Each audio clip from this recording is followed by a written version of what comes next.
મોબાઈલનો સદુપયોગ દિવસ 14 આજનો વિષય છે સોશિયલ મીડિયા સંતુલન।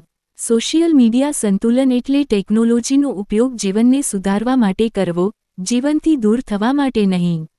આજના સમયમાં સોશિયલ મીડિયા માહિતી, જોડાણ અને મનોરંજનનું શક્તિશાળી સાધન બની ગયું છે, પરંતુ તેનો અતિઉપયોગ માનસિક શાંતિ અને સમય બંનેને નુકસાન પહોંચાડે છે। સંતુલન વગરનો ઉપયોગ વ્યક્તિને ધીમે ધીમે પોતાની જાતથી દૂર લઈ જાય છે। સંતુલિત ઉપયોગ માટે સૌથી પહેલું પગલું છે સમયની મર્યાદા નક્કી કરવી।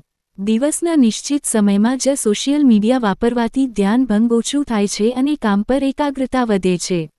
વારંવાર ફોન ચેક કરવાની ટેવ ઘટાડવાથી મન વધુ શાંત અને સ્થિર બને છે।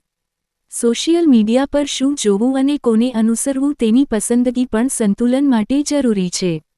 સકારાત્મક, પ્રેરણાદાયી અને ઉપયોગી કન્ટેન્ટ મનને મજબૂત બનાવે છે, જ્યારે નકારાત્મક અથવા બિનજરૂરી કન્ટેન્ટ તણાવ વધારશે। યોગ્ય પસંદગી કરવાથી સોશિયલ મીડિયા ભાર નહીં પરંતુ સહાયક બની શકે છે। સંતુલન જાળવવા માટે વાસ્તવિક જીવનને પ્રાથમિકતા આપવી જરૂરી છે। પરિવાર, મિત્રો, સ્વાસ્થ્ય અને આત્મવિકાસ માટે સમય કાઢવો સોશિયલ મીડિયા કરતાં વધુ મહત્વનું છે। જ્યારે જીવનમાં સાચા સંબંધો મજબૂત હોય, ત્યારે સ્ક્રીન પરની દુનિયાની અસર આપમેળે ઘટી જાય છે। સોશિયલ મીડિયા સંતુલન એટલે સંપૂર્ણ રીતે તેને છોડવું નહીં, પરંતુ સમજદારીથી વાપરવું।